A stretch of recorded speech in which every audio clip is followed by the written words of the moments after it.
전 세계가 충격에 빠졌습니다. 불가능이라 불리던 기술, 핵건조 잠수함을 한국이 조용히 현실로 만들어냈습니다. 그런데 미국은 믿지 않았고 일본은 비웃었습니다. 그들은 이렇게 말했죠. 한국의 핵추진 잠수함은 과장된 쇼일 뿐이다. 절대로 만들 수 없다. 하지만 그 조용한 바다 아래에서 불가능은 이미 해체되고 있었습니다. 인류가 5나라만 허락해온 기술, 그 금단의 벽을 압도적으로 넘은 나라. 한국의 바다 밑에서 세계의 법칙을 바꾼 이야기, 지금 시작합니다. 저는 미 국방부 핵추진 체계 분석관 잭슨 리스입니다. 지난 2025년 9월, 저는 워싱턴의 국방부 건물에서 한 장의 긴급 보고서를 받았습니다. 제목은 간단했죠. 대한민국 핵추진 잠수함 프로젝트 평가 요청. 그 순간 저는 피식 웃었습니다. 한국이라니, 핵추진 체계라니.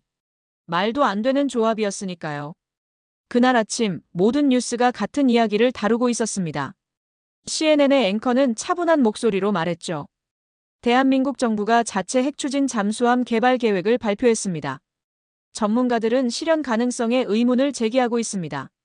화면엔 청와대 브리핑룸이 비쳤고 한국 국방부 대변인이 무언가를 설명하고 있었어요. 하지만 저는 그 말을 듣지 않았습니다. 이미 결론은 정해져 있었으니까요. 제 책상 위엔 두꺼운 기술 보고서가 쌓여 있었습니다. 지난 15년간 제가 분석한 모든 핵추진 프로그램의 기록이었죠. 미국, 러시아, 영국, 프랑스, 중국. 그들이 이 기술을 완성하기까지 얼마나 많은 시간과 자원을 쏟아부었는지 저는 정확히 알고 있었어요. 그리고 그 누구도 10년 안에 이걸 이루지 못했다는 사실도요.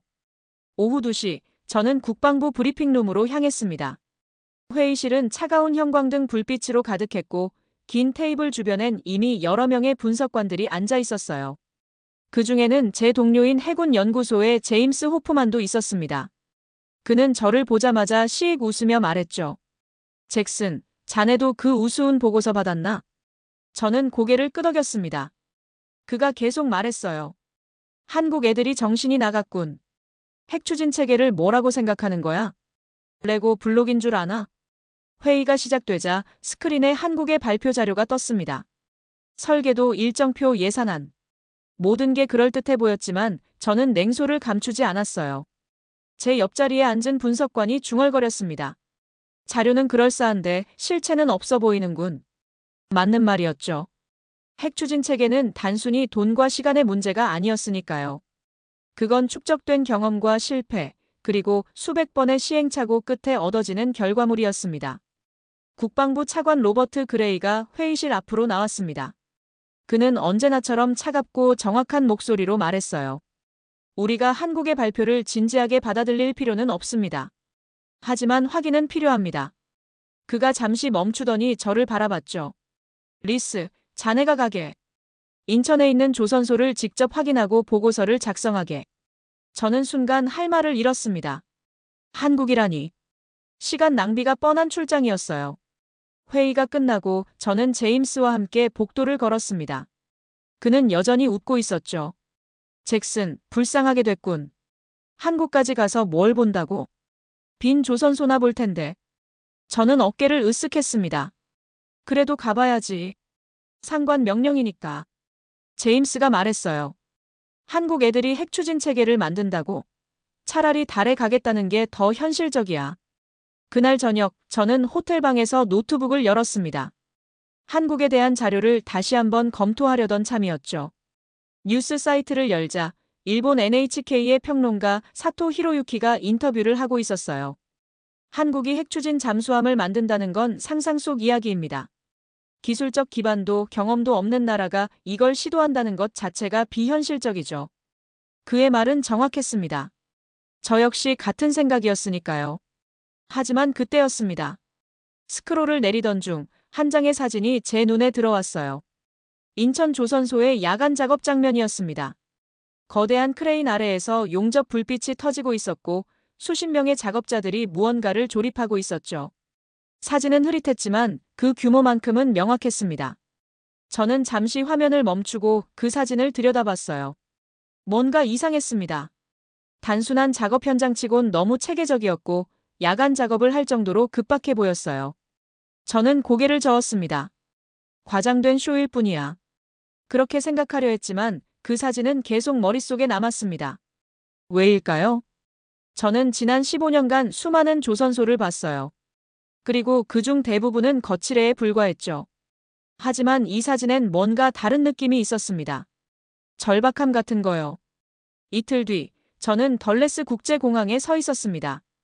비행기는 오후 4시에 출발 예정이었고, 저는 게이트 앞에서 탑승을 기다렸어요. 가방 속엔 두꺼운 자료 뭉치가 들어 있었습니다. 한국 조선소에 대한 모든 공개 정보, 기술 명세서, 그리고 제가 준비한 평가 체크리스트였죠. 저는 이미 결론을 내리고 있었습니다. 불가능하다는 결론을요. 탑승 안내 방송이 나오자 저는 자리에서 일어났습니다.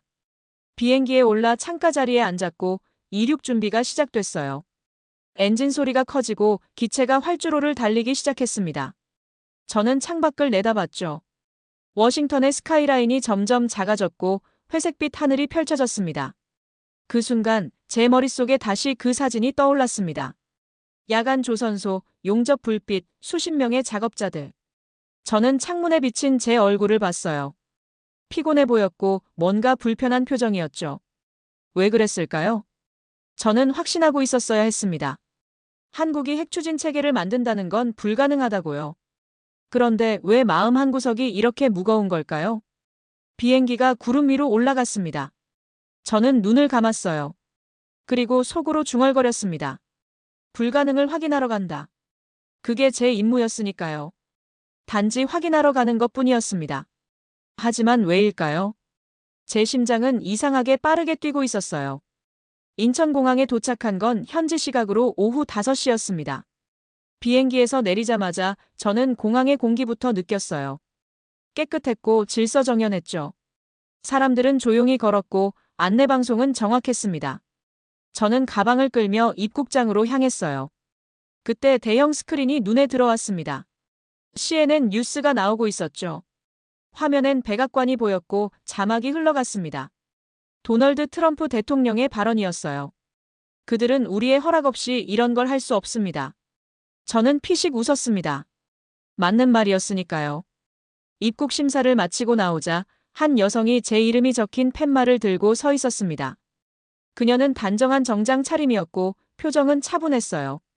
저를 보자 가볍게 고개를 숙였죠. 잭슨 리스 분석관님이시죠? 저는 국방부 검증단 소속 한지윤입니다. 통역과 안내를 맡고 있습니다. 목소리는 낮고 정확했어요. 저는 악수를 청했습니다. 만나서 반갑습니다. 일정은 어떻게 되나요? 그녀가 태블릿을 꺼내며 말했죠. 내일 아침 9시에 울산 조선소로 출발합니다. 오늘은 호텔에서 휴식하시면 됩니다. 차는 서울 시내를 가로질러 강남의 한 호텔로 향했습니다. 창밖으로 보이는 도시는 생각보다 훨씬 정돈되어 있었어요.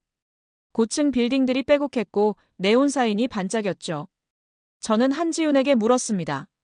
조선소는 얼마나 큽니까? 그녀가 대답했어요.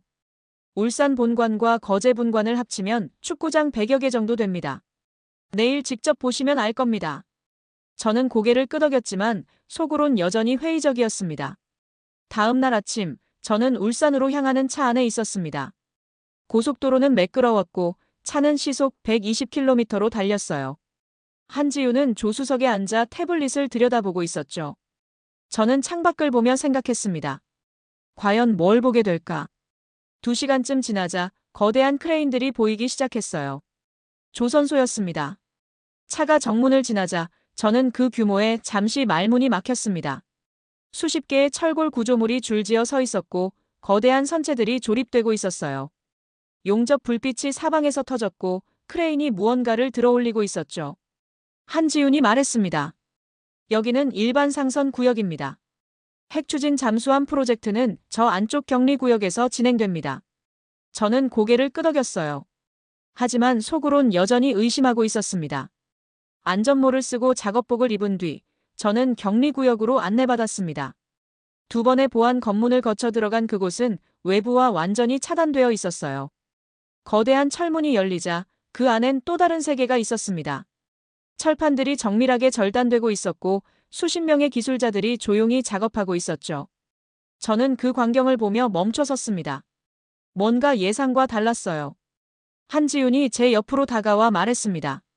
이곳은 반응로 외피 조립 라인입니다. 저 철판 하나하나가 밀리미터 단위로 설계되었습니다. 저는 철판을 가까이서 봤어요. 표면은 매끄러웠고 용접선은 거의 보이지 않았습니다. 저는 무심코 말했죠. 설계도를 봐도 될까요? 한지윤이 태블릿을 건넸습니다. 화면엔 정밀한 3D 모델이 떠 있었어요. 저는 몇 초간 그걸 들여다봤습니다. 그리고 놀랐죠. 데이터가 완벽했습니다. 점심 식사 후 저는 디지털 트윈 통합 검증센터로 안내받았습니다.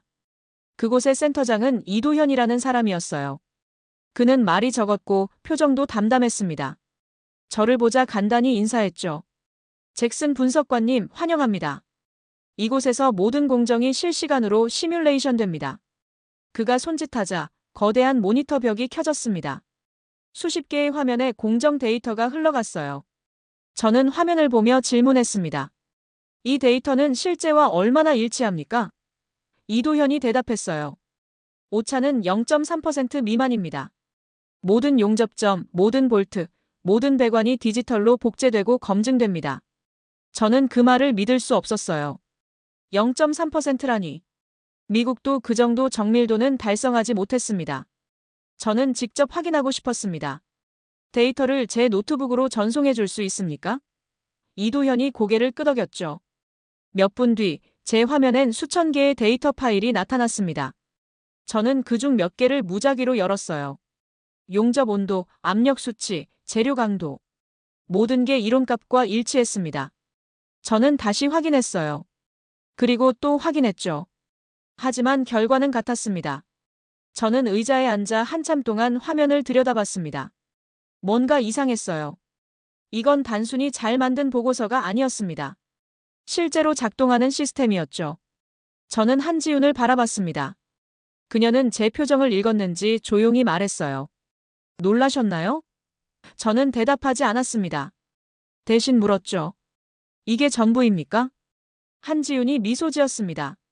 처음 보는 표정이었어요. 아니요. 이건 시작일 뿐입니다. 일주일 뒤 실제 테스트가 있습니다. 반응로 냉각 시뮬레이션이죠. 직접 보시겠습니까? 저는 잠시 망설였습니다. 그리고 고개를 끄덕였어요. 보겠습니다. 저녁이 되어 저는 호텔방으로 돌아왔습니다. 창밖으론 울산의 야경이 보였어요. 공장 불빛들이 반짝이고 있었죠. 저는 침대에 앉아 노트북을 다시 열었습니다. 오늘 받은 데이터를 한 번 더 검토하려던 참이었어요. 하지만 손이 움직이지 않았습니다. 머릿속이 복잡했죠. 저는 워싱턴의 로버트 그레이 차관에게 전화를 걸었습니다. 몇 번의 신호음 끝에 그가 받았어요. 리스, 어떤가? 저는 잠시 망설이다 대답했습니다. 예상과 다릅니다. 그들은 진지합니다. 그레이가 차갑게 말했죠. 진지한 건 아무 의미 없네. 결과만 보고하게. 통화는 그렇게 끝났습니다. 저는 전화를 내려놓고 창밖을 봤습니다. 공장의 불빛은 여전히 켜져 있었어요. 밤새도록 작업이 이어지고 있었던 겁니다. 저는 그 불빛을 보며 생각했어요. 이건 뭘까? 단순한 쇼인가 아니면 문장이 완성되지 않았습니다. 다음 날 아침, 저는 다시 조선소로 갔습니다. 이번엔 거제 분관이었어요. 그곳은 울산보다 더 거대했습니다.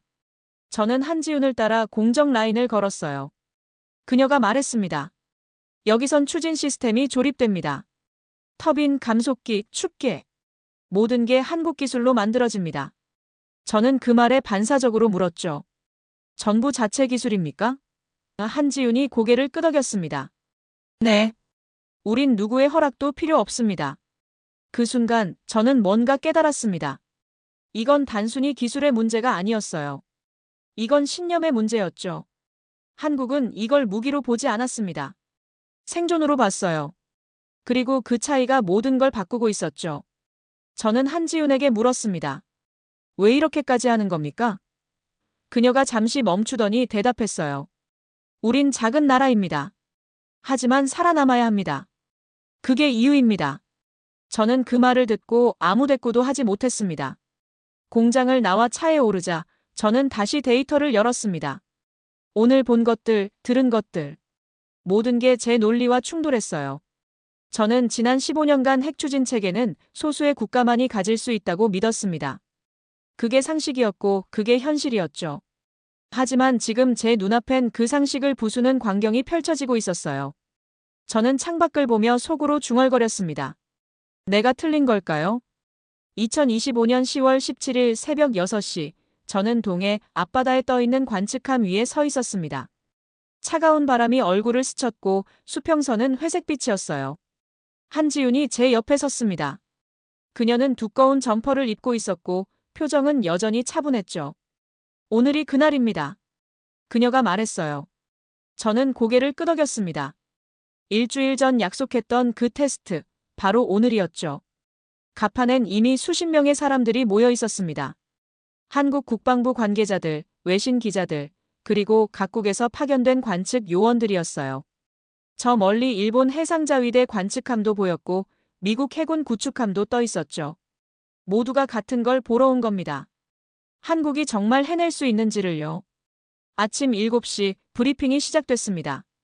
디지털 트윈 통합검증센터장 이도현이 마이크 앞에 섰어요. 그는 말이 적었던 사람이었죠. 오늘도 마찬가지였습니다. 오늘 우리는 K-SSN 도산-II의 첫 심해 시운전을 공개합니다. 모든 데이터는 실시간으로 송출되며 조작은 없습니다. 그가 잠시 멈추더니 덧붙였어요.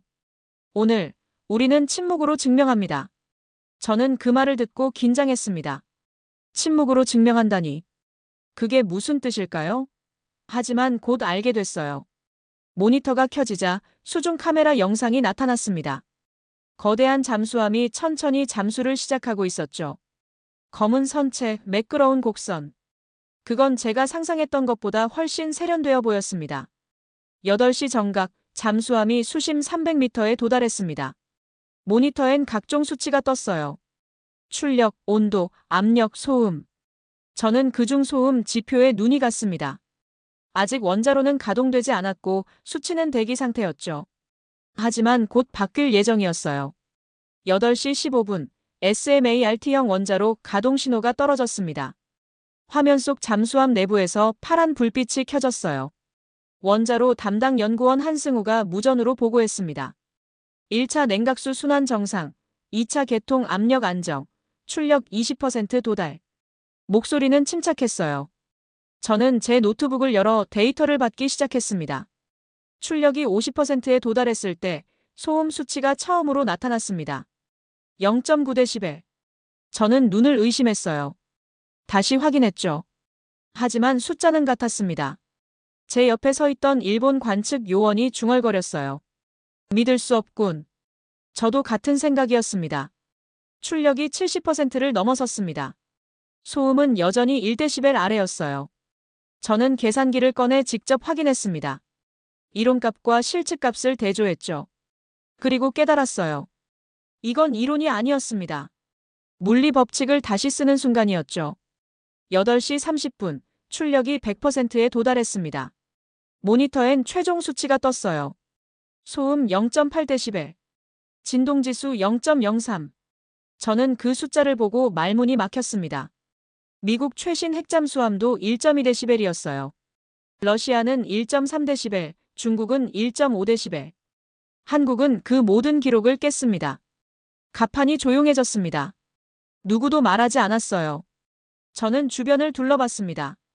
외신 기자들은 카메라를 든 채 얼어붙어 있었고 각국 관측 요원들은 서로를 바라보며 당황한 표정을 지었죠. 한지윤이 제게 다가와 조용히 말했습니다. 이건 보여주기 위한 게 아닙니다. 우리가 할 수 있다는 걸 증명하는 겁니다. 저는 대답하지 못했어요. 머릿속이 복잡했습니다. 지난 15년간 제가 배운 모든 것, 믿었던 모든 것이 지금 무너지고 있었으니까요. 핵추진 체계는 소수 국가만의 전유물이라고 생각했어요. 하지만 지금 제 눈앞엔 그 신화를 부수는 데이터가 있었습니다. 9시 세계 각국의 방송사들이 일제히 자막을 내보냈습니다. CNN은 이렇게 썼어요. 대한민국 핵잠수함 소음 0.8dB 달성, 세계 최저 기록 경신. BBC도 같은 내용을 보도했죠. NHK 스튜디오에선 평론가 사토 히로유키가 마이크 앞에 앉아 있었습니다. 그는 한동안 아무 말도 하지 못했어요. 카메라가 그의 얼굴을 비췄고 그의 입술이 떨리는 게 보였죠. 저는 노트북을 덮었습니다. 더 이상 확인할 필요가 없었어요. 숫자는 거짓말을 하지 않았으니까요. 한국은 해냈습니다. 그것도 완벽하게요. 저는 수평선을 바라봤습니다. 저 아래 300m 깊이에서 잠수함이 조용히 움직이고 있었어요. 마치 유령처럼요. 9시 30분, 잠수함이 부상을 시작했습니다. 천천히, 아주 천천히 수면 위로 올라왔어요. 검은 선체가 물 위로 드러나자 갑판의 모든 사람들이 그쪽을 바라봤습니다. 카메라 셔터 소리가 터졌고 누군가는 박수를 쳤죠. 하지만 대부분은 그저 침묵했습니다. 경외감 때문이었어요. 저는 한지훈을 봤습니다. 그녀는 웃지 않았어요. 단지 조용히 잠수함을 바라보고 있었죠. 저는 물었습니다. 이제 어떻게 됩니까? 그녀가 대답했어요. 이건 시작일 뿐입니다. 진짜는 이제부터예요. 그때였습니다. 갑자기 경보음이 울렸어요. 모니터에 붉은 경고등이 켜졌고 무전이 들렸습니다. 이상 신호 감지, 반응로 냉각수 온도 상승. 저는 화면을 봤어요. 온도가 올라가고 있었습니다. 빠르게요. 이도현이 마이크를 들었습니다. 비상 냉각 시스템 가동. 명령은 간결했고 침착했어요. 화면 속에서 파란 불빛이 더 밝아졌습니다. 냉각수가 투입되고 있었던 거죠.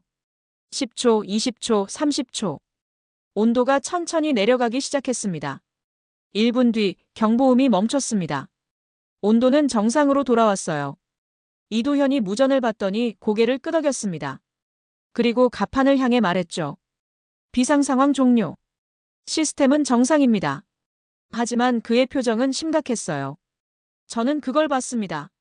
한지훈이 제게 속삭였습니다. 지금부터가 진짜입니다. 저는 그 말의 의미를 이해했어요. 성공은 시작일 뿐이었죠. 진짜 시험은 이제부터였습니다. 시스템이 안정적으로 작동할 수 있는지, 예상치 못한 변수를 견딜 수 있는지. 그게 진짜 증명이었어요. 저는 다시 수평선을 바라봤습니다. 잠수함은 여전히 떠 있었고 바다는 고요했어요. 하지만 저는 알고 있었습니다. 오늘 이후 세상은 달라질 거라는 걸요. 한국이 보여준 건 단순한 기술이 아니었습니다. 그건 의지였고 신념이었어요. 저는 노트북을 다시 열어 보고서를 작성하기 시작했습니다. 워싱턴으로 보낼 보고서였죠. 하지만 첫 문장을 쓰는 게 어려웠어요. 뭐라고 써야 할까요? 한국은 불가능을 가능으로 만들었다고? 아니면 우리의 예측은 완전히 틀렸다고? 저는 한참을 고민했습니다. 결국 저는 이렇게 썼습니다. 2025년 10월 17일, 대한민국은 세계 핵추진 체계의 새로운 기준을 세웠습니다. 소음 0.8dB, 이는 기존 모든 기록을 경신한 수치입니다. 그리고 마지막 문장을 덧붙였죠. 오늘 이후 우리는 새로운 규칙으로 게임을 해야 할 것입니다. 저는 보고서를 전송했습니다. 그리고 노트북을 덮었어요. 바람이 불었고 파도가 출렁였습니다. 잠수함은 천천히 항구로 돌아가고 있었죠. 저는 그 모습을 보며 생각했습니다. 오늘 뭔가가 바뀌었다고요. 돌이킬 수 없이요. 2025년 10월 20일 아침, 저는 동해 항구에 서 있었습니다. 시운전은 끝났고 잠수함은 조용히 부두에 계류되어 있었어요. 새벽 공기는 차가웠고 바다엔 얇은 해무가 깔려 있었죠. 저는 그 풍경을 보며 가방을 챙기고 있었습니다. 오늘 오후 저는 서울을 거쳐 워싱턴으로 돌아갈 예정이었어요. 항구엔 이미 수십 명의 기자들이 몰려 있었습니다. 카메라와 마이크를 든 그들은 이도현 제독을 둘러싸고 질문을 쏟아냈어요. 제독님, 이번 성공의 비결은 무엇입니까? 앞으로의 계획을 말씀해 주시죠. 하지만 이도현은 짧게만 대답했습니다. 계획대로 진행됐을 뿐입니다. 그게 전부였어요. 기자들은 더 많은 말을 원했지만 그는 더 이상 말하지 않았죠. 한지훈이 제게 다가왔습니다. 그녀는 커피 2잔을 들고 있었어요. 출국 준비는 다 되셨나요? 저는 고개를 끄덕였습니다. 그녀가 커피를 건네며 말했죠. 지난 2주일 수고 많으셨습니다. 저는 커피를 받아 한 모금 마셨어요. 따뜻했습니다. 제가 수고한 게 아닙니다. 당신들이 보여준 걸 지켜본 것뿐이죠. 한지윤이 잠시 침묵하더니 물었습니다. 보고서엔 뭐라고 쓰실 건가요? 저는 바다를 바라봤어요. 사실대로 쓸 겁니다. 당신들이 해냈다고요. 그녀가 미소 지었습니다. 그걸로 충분합니다. 저는 그 말을 듣고 뭔가 깨달았어요. 그들은 인정을 바라지 않았습니다. 단지 증명하고 싶었던 거죠. 오전 10시, 저는 서울로 향하는 차에 올랐습니다. 창밖으론 항구가 멀어지고 있었어요. 잠수함은 여전히 그곳에 있었고 작업자들이 점검을 하고 있었죠. 저는 그 모습을 보며 노트북을 열었습니다. 보고서를 작성해야 했어요. 첫 문장을 쓰는데 오래 걸렸습니다. 손가락이 키보드 위에 머물렀고 저는 한참을 생각했어요. 무엇을 써야 할까요? 데이터만 나열하면 될까요? 아니면 제가 느낀 것도 적어야 할까요? 저는 결국 이렇게 썼습니다. 나는 사실을 확인하러 갔다. 그러나 철학을 보고 돌아왔다. 서울에 도착한 건 오후 1시였습니다. 저는 청와대 근처 회의실로 안내받았어요. 그곳엔 한국 국방부 관계자들이 모여 있었고 대형 스크린엔 세계 각국의 뉴스가 나오고 있었습니다. CNN은 이렇게 보도하고 있었어요. 대한민국 세계 해군 질서 재편. BBC도 비슷한 내용이었죠.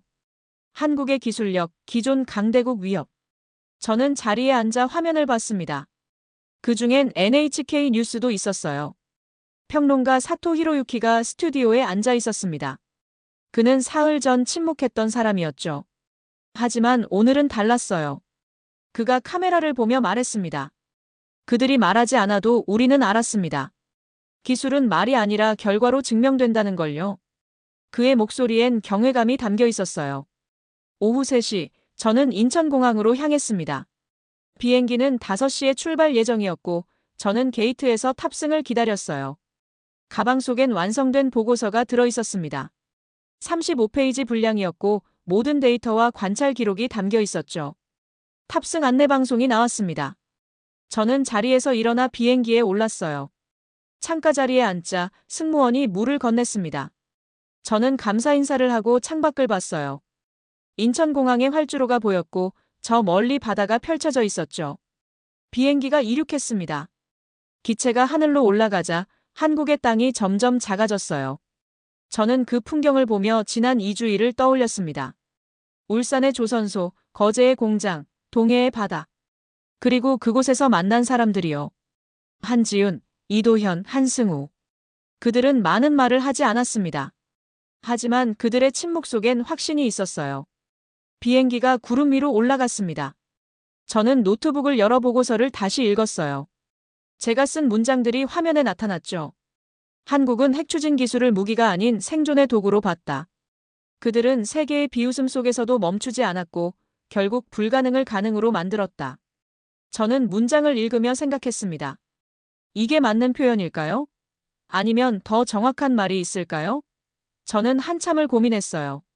그리고 한 문장을 더 추가했습니다.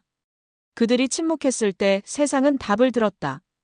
12시간 뒤, 저는 워싱턴 덜레스 공항에 도착했습니다. 시차 때문에 몸은 피곤했지만 머리는 맑았어요. 저는 곧장 국방부 건물로 향했습니다. 로버트 그레이 차관이 저를 기다리고 있었죠. 회의실에 들어서자 그레이가 저를 바라봤습니다. 리스, 보고서는 준비됐나? 저는 노트북을 꺼내 파일을 전송했어요. 지금 보내드렸습니다. 그가 화면을 켜고 보고서를 읽기 시작했습니다. 저는 창밖을 봤어요. 워싱턴의 스카이라인이 보였고 회색빛 하늘이 펼쳐져 있었죠. 10분쯤 지나자 그레이가 화면에서 눈을 떼고 저를 봤습니다. 자네는 한국이 성공했다고 보는 건가? 저는 고개를 끄덕였어요. 네. 그들은 해냈습니다. 그레이가 잠시 침묵하더니 말했죠. 이 보고서는 상부에 올라갈 거야. 준비하게. 저는 알았다고 대답했습니다. 회의를 마치고 나오자 저는 복도를 걸었습니다. 벽엔 미국 해군의 역사가 담긴 사진들이 걸려 있었어요. 항공모함, 구축함, 잠수함. 저는 그 사진들을 보며 생각했습니다. 이제 그 역사에 새로운 페이지가 추가될 거라고요. 한국이라는 이름으로요. 저는 사무실로 돌아와 의자에 앉았습니다. 책상 위엔 지난 15년간 제가 작성한 보고서들이 쌓여 있었어요. 러시아, 중국, 영국, 프랑스. 모든 핵추진 국가들의 기록이었죠. 저는 그중 하나를 꺼내 펼쳤습니다. 그리고 제가 오늘 쓴 보고서와 비교했어요. 차이가 있었습니다. 다른 보고서들은 기술과 데이터로만 채워져 있었어요. 하지만 한국 보고서엔 뭔가 다른 게 있었습니다. 철학이요. 저는 그걸 쓰면서도 이상했어요. 기술 보고서에 철학을 담는다는 게 말이 되나요? 하지만 한국을 이해하려면 그게 필요했습니다. 저녁이 되어 저는 집으로 돌아갔습니다. TV를 켜자 뉴스가 나오고 있었어요. CNN 앵커가 말하고 있었죠. 한국의 핵잠수함 성공은 단순한 기술 성취를 넘어 새로운 질서의 시작을 의미합니다. 화면엔 동해 바다의 영상이 나왔고 잠수함이 물 위로 떠오르는 장면이 반복 재생됐습니다. 저는 TV를 끄고 창밖을 봤습니다.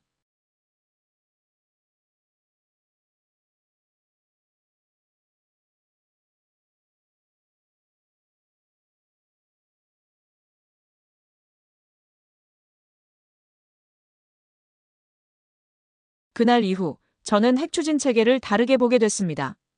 이건 단순히 기술이 아니었어요. 신념이었고 의지였죠. 한국은 그걸 증명했습니다. 조용히, 그리고 완벽하게요. 저는 책상 서랍에서 한국에서 찍은 사진 한 장을 꺼냈습니다. 동해 바다 위로 떠오르는 잠수함의 모습이었어요.